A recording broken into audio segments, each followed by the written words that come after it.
Welcome to the MTDCNC podcast. I'm Giovanni Albanese, hosting today's show, a passionate engineer and a proud member of the MTD team. Today we're going to be discussing why coolant is probably, or if not, the most overlooked part of the engineering process and the reasons why this is and how this needs to be changed.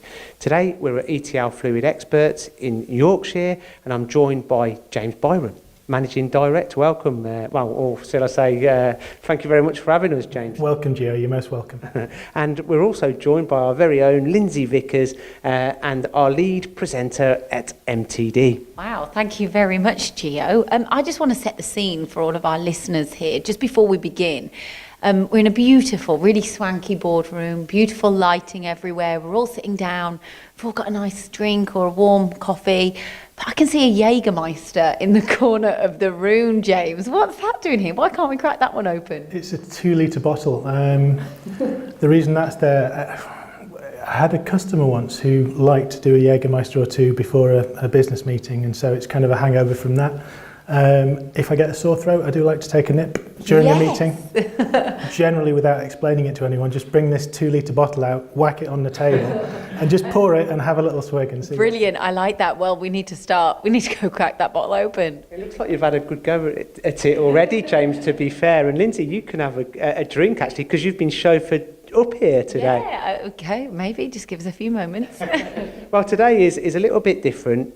Usually we've kind of done a bit of preparation for the podcast, but today it's an unexpected podcast that we've decided to do today because we feel it's so important, the subjects that we're going to be discussing. Now, James, we've been filming here all day and looking at the coolants that you supply, but more importantly, the management of the coolants and the products that you got and make and they're British manufactured that support the coolants that you sell. Can you start by answering the kind of title that I said in regards to why are people overlooking coolant? Why is it such an overlooked part of the engineering process? A question we ask ourselves almost every day. It's funny because coolant, it's our world, it's all we think about, and I am conscious that in a manufacturing environment it's one of any number of important issues to think about, but I do think it gets a raw deal, and I think there's probably two explanations looking at it from different perspectives. I think from one side, I think there's been quite a lot of mediocre suppliers of metalworking fluid in the industry that have been quite happy just to let customers crack on and waste fluid because it's good for barrel sales, quite simply. And I think that definitely is part of it on the supply side, that we've not been a brilliant industry in the metalworking fluid side in terms of working with customers, adding value, really kind of putting best practice into place. And that's always been one of our constant disappointments, is when we go on site and everything bar the coolant is absolutely fantastic. Everything is next generation, everything is, lots of investment, shiny floors, and the coolant practices are something from 20, 30, 40 years ago. Not much has changed. And so I think that definitely is partly our industry's to blame for not being more dynamic and not kind of taking the innovation to the customer. So what you're saying is, James, that you don't believe that coolant has evolved in the same way as all the other technologies have, or maybe it has evolved but it hasn't been embraced?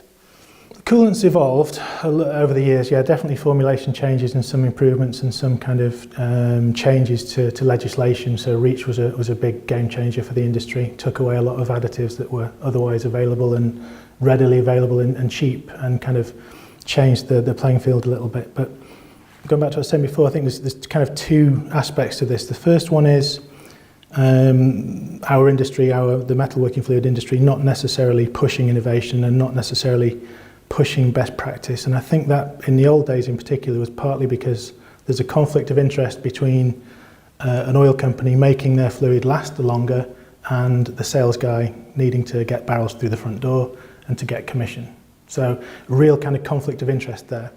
I think over the years what that's done is it's built up a perception in metalworking fluid users' minds that metalworking fluids are all kind of much of a muchness. They're basically just a commodity, they're a necessary evil, and it's something that you should basically save as much money as possible on by getting the barrel price down. So there have been advancements, and there are definitely advantages to using a higher performance metalworking fluid, but I think so many people are just so fatigued by seeing the same old over the years from the market at large, and I think they just kind of got to the point where they just assume that what they've got now is pretty much as good as it gets. So people are losing confidence, effectively, is what you're saying, or that they've lost confidence and they just assume that one is the same as the other, but they maybe are unaware of the solutions that you offer. Now, ETL fluid experts, we've learned a lot today, haven't we, Lindsay? And I think that what really stands out for me are the savings that can be made, and they're not just little savings, they're astronomical savings. And when you look at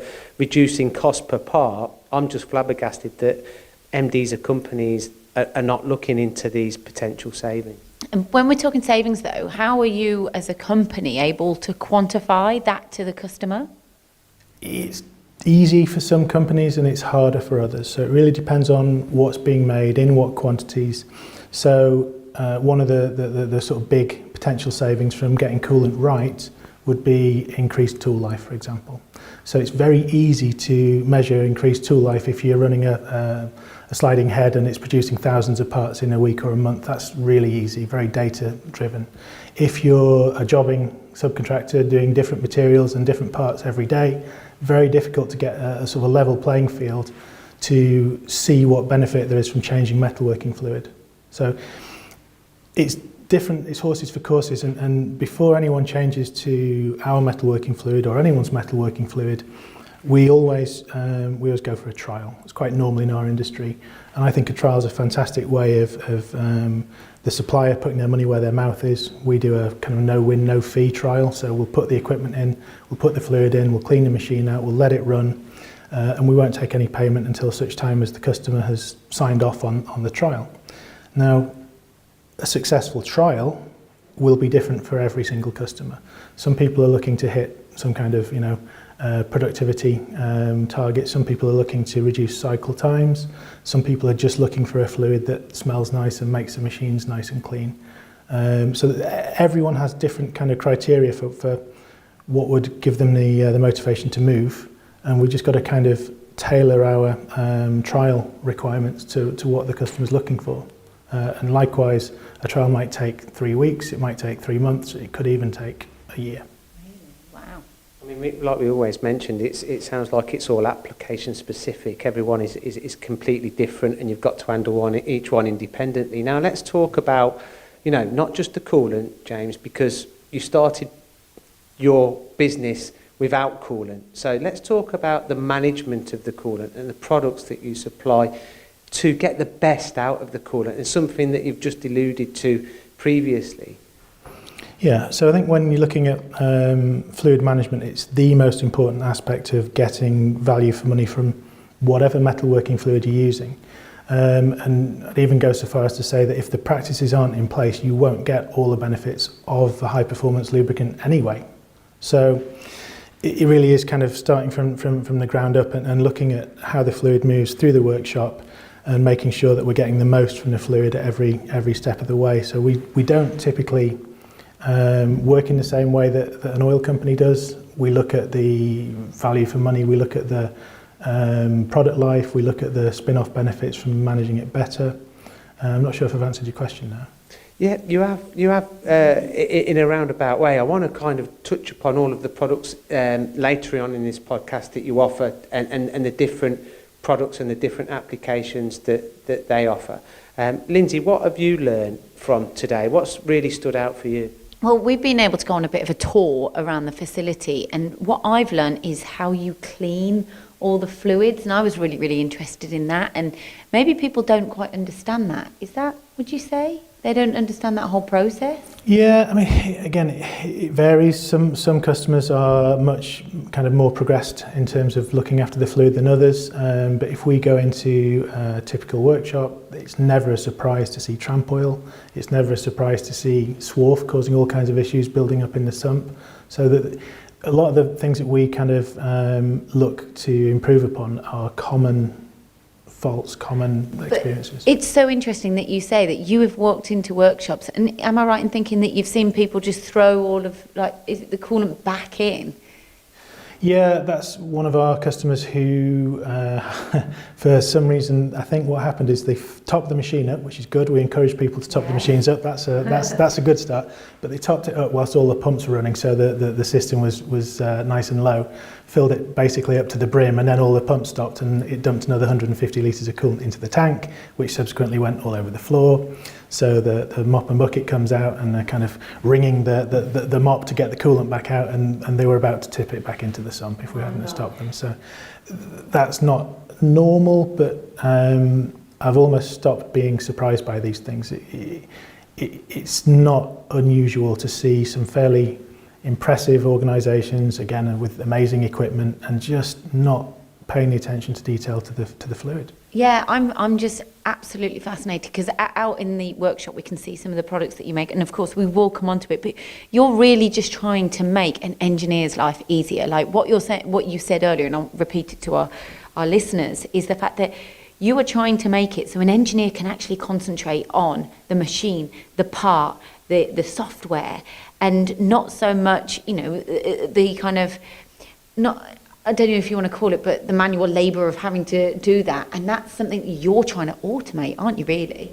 Yeah, mainly because experience has taught us that if you don't automate it, it doesn't happen, or it certainly doesn't happen anywhere near as often as it should. And then there isn't a coolant problem for a little while, and then all of a sudden there is, and we get called in because there's some issue that they attribute to coolant, and you kind of delve into it a bit deeper, and the sump's been filled up with pure water, or there's been some other kind of coolant management issue, and that then gives you an issue with the metalworking fluid ultimately. You're kind of saying people are more reactive as opposed to being proactive by just sorting it out in the first place. Yeah, looking after metalworking fluid is not particularly difficult. There's no real sort of secrets to it. It's fairly simple, but it needs to be done every day. And as I say, the potential is that you can get away without doing it every day for a certain period of time, and then you start to pay the price for it. And where coolant management goes right is when one of two things happens. Either when someone's given ownership, and you literally have someone going around looking after the coolant in all the machines rather than leaving it to the individual operators, or you automate it. Those are the two ways that it seems to work best. If not, in an average workshop, you'll have a mixture of super diligent operators, not so diligent operators, and the third category, which I'm sure you can guess, is the people who really don't pay any due care attention to the coolant. And so you get different experiences within the same workshop. Same coolant, it could be our coolant, it could be anybody's coolant.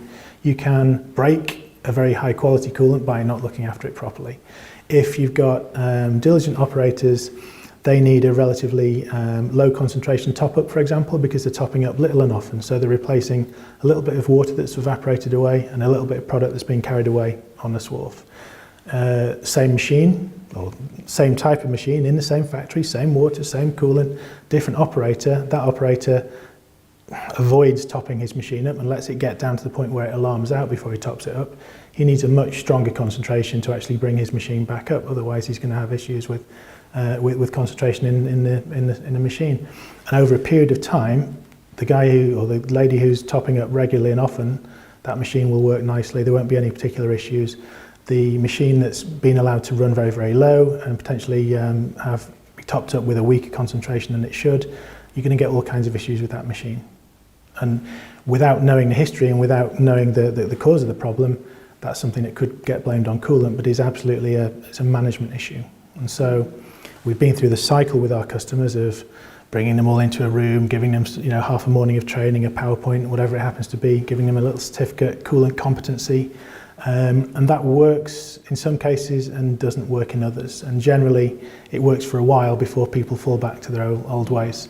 And so if that cycle happens enough times, my mantra now is if you can't sort of educate, automate. Yeah. I think education is the key as well. As education and management of coolant is definitely the key. I've got to admit, when I was on the shop floor, I did overlook coolant myself, and I was guilty, and I fall into that category. I put my hand up. If you went back on the shop floor, Gio, what would you be doing? I would definitely not overlook coolant at all, and especially if I was the managing director of a company. I think that, well, from any level in the company, really, from what you're saying, James, like if I was the managing director, I would be able to assess the kind of savings that looking after the coolant would make me. And as mentioned, they're astronomical, not from just cutting tool savings, sump life savings, quality of parts, surface finish, and they just go on and on and on and on. But even if I was the guy on the shop floor operating the machine tool, to have that taken away from me, I can concentrate on the role that I'm getting paid to do rather than try to concentrate on filling up the machine tool, keeping the pH levels consistent. Now, going back to the products that you offer, you've actually got an auto top-up product that can service all the machine tools within a machine shop. If I was putting myself in the shoes of an MD of an engineering company, I wouldn't hesitate to invest in this piece of technology, James. No, and the cost savings are in most cases quite easy to calculate. It's quite easy to justify the investment, but it's still going back to the initial question, which is why is coolant often overlooked? It's overlooked because it's not viewed from the perspective of all of the impact it can have on different areas of the business. So if you just look at it within the prism of what's spent on metalworking fluid, it's a relatively small part of the puzzle. But if you then start to think about what impact that can have on much bigger spends, like ultimately the tooling would be the main one, then all of a sudden the numbers start to get much more interesting. And you're saying that if you were the MD of a company, then you'd be onto it. The fact is, in a lot of cases, the MD or someone at that level gets involved when it's a machine tool purchase, but they do not get involved with the metalworking fluid side of things at all. And so that's kind of a very real demonstration of where metalworking fluid is in terms of its importance in some engineering companies. I agree, and I agree, but in the same breath, an MD looks at a machine tool to maybe knock a few seconds off a component, to reduce the cost per part. But effectively, the savings that you can make from having the right coolant and looking after it reduces the cost per part significantly in lots of different ways. It's an integral part of the process, isn't it, Lindsay? Yeah, it just sounds like it's almost like an indirect part of the process that people are just overlooking. And like you say, educate or automate. And automation now, we're always talking about automation, but this is the first time personally I've heard about automating with cutting fluids. I only ever hear automation on the machines. So it's quite interesting. It's kind of opened your mind. But again, we go back to education. And when on the theme of automation, we were at Hydrofeed last week, weren't we? Mm-hmm. And automation is key to stay competitively, not only with ourselves in the UK amongst other competitors, but globally. And again, this falls under that same remit, in my opinion, James. It's absolutely key. Can you just explain about the products that you offer? They're British made, how they work, and the fixed plan that you also offer, because it doesn't end with just the products that you offer. Tell us about the other add-ons that you offer and the service. Okay, all right. So a few things at once there then. So the product range is manufactured under the Cardiff brand. It's manufactured here in the UK, in Yorkshire. We've got a range of equipment that covers basically every stage of a metalworking fluid's life, from when it first arrives in the barrel to when it finally becomes waste, and everything in between. So what that means is it means automated mixing, so you can mix fast and accurately, get a really sort of good emulsion together with a small oil droplet size. So give the metalworking fluid the best chance of performing as it was designed to do. Really kind of accurate fingertip concentration changes if you need to tweak up or down in any which way. Lots of safety features. So for example, it won't merrily dispense pure water when the barrel runs out as a common one. We can put timers in there so that it won't run and run and run and run, because people like to bypass whatever mechanism you might have in place to prevent overfilling, wedge the pistol grip with a piece of wood and then leave it to fill whilst you go and have your cigarette break or whatever. We are lazy as a nation. Oops-a-daisy, we just dropped something. We're lazy as a nation. We really I saw only yesterday a picture of bananas being bubble wrapped in cling film with the peel off. What has even happened to us? What is wrong with us? I don't know. It's it is a crazy world for sure, and I think that this is a really important subject, though, and I think it's something that we shouldn't be crazy about. I think that people that are not investing in this technology are crazy for sure. James, would you agree? So what we've done so far, we've mixed it, and we've mixed it accurately, and we've got a nice tight emulsion, small oil droplet size, and then we need to move the metalworking fluid around the workshop. So we can do that in any number of ways, and I've seen customers do it in any number of ways. Oh, no. Best one, an old oil barrel with the top taken off with, I presume, a plasma torch or something like that, still nice and ragged around the edges, and it's on some kind of like dolly, I suppose you'd call it. So they fill up this 200 litre thing and just slop it around the workshop. You can imagine as you turn corners, there's coolant spilling out over the sides of this barrel. It looks horrific. There's no real control there. It's just a health and safety nightmare. So we can do better than a barrel with the top cut off. So we do a coolant bowser.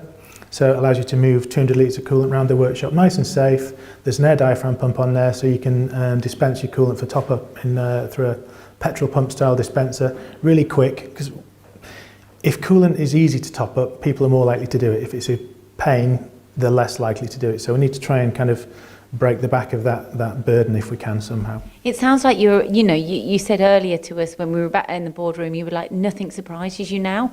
You're problem solving here. You're helping those engineers, making their lives as easy as possible. Yeah, and we see it every day. If I go into a new account, that's where I start. Okay, show me where you mix your coolant.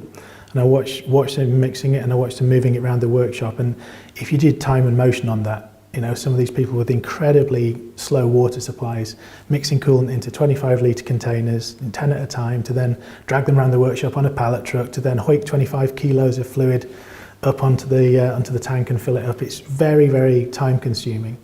And it probably doesn't get done as often as it should because of that. So Bowser number one, we can move on from a Bowser. So we've got our automated mixing station, never run out of oil, nice accurate concentration control, very fast flow rate, so you can get the fluid topped up quickly and then get on with your day instead of waiting for a slow water supply to catch up. You can then connect that mixing station to a pipework system, a ring main that goes around your factory, with drops to all of your machines. And it could just be something as simple as a petrol pump dispenser at the end, or a valve. So all the operator has to do is go to that valve or that gun, put some fluid in, maybe 30 seconds or whatever, and it's done. That's pretty easy and takes away a lot of the hassle. But it's still not enough for some people.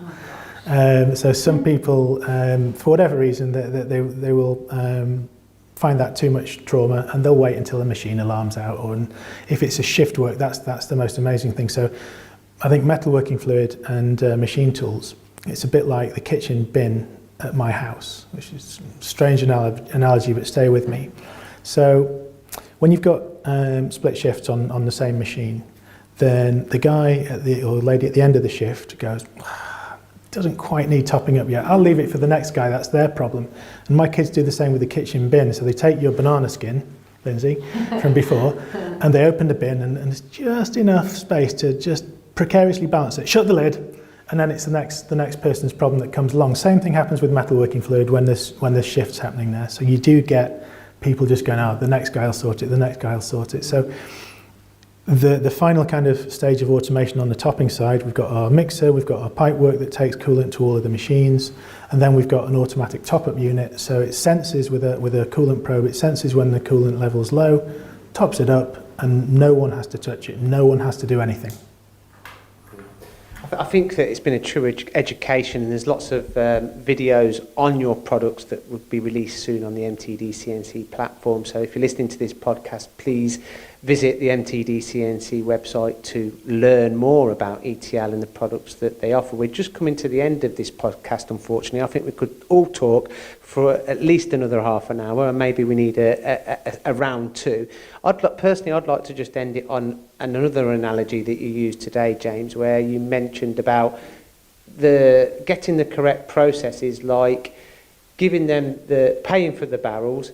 Then effectively they're giving you they're getting a return of investment plus more back through the savings that they make. You mentioned one of your clients that kind of was doing parts. If you could just tell the story about the savings on the cutting tools,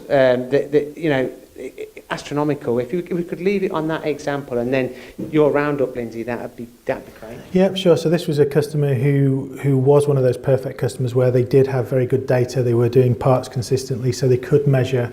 In this case, it was parts per edge of the tool, and it went from 7 parts per edge to 37 parts per edge. Everything else the same, just the coolant swap out. So the rule of these things is you only change one variable at a time. That's how you kind of get some scientific results. Just the fluid was changed, everything else stayed the same.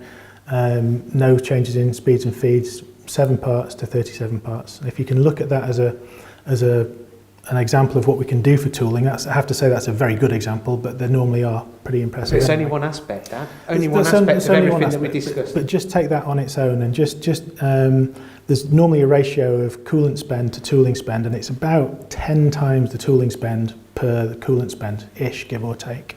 So if we can save, even nowhere near that much, if we could just save 20% of our tooling spend, then the coolant is not only for free, but it's actually a profit centre. And that's, as you say, just that one aspect, just the tool life, not thinking about all the health and safety benefits and downtime and all the other surrounding. Not even mentioned environmental benefits. We've only mixed the coolant so far. Much. We haven't cleaned it, we haven't recycled it, we haven't disposed of it. We've got at least 3 more podcasts. Yeah, James, it's been an absolute pleasure. Lindsay, any last thoughts? Yeah, I just find, this is the only interface between the tool and the component, and that is fascinating to hear that it is something that gets overlooked. Thank you for your time today, James and Gio. Is it time to crack open the Jägermeister? Yes, please.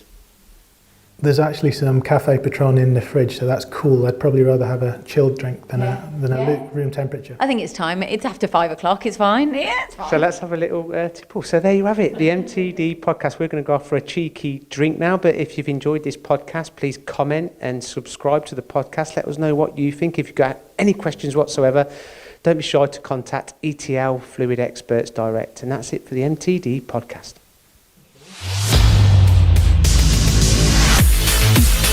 Thanks for listening to the MTD podcast. If you found value in this episode, please subscribe and leave a rating and review. Find more episodes on MTDCNC.com.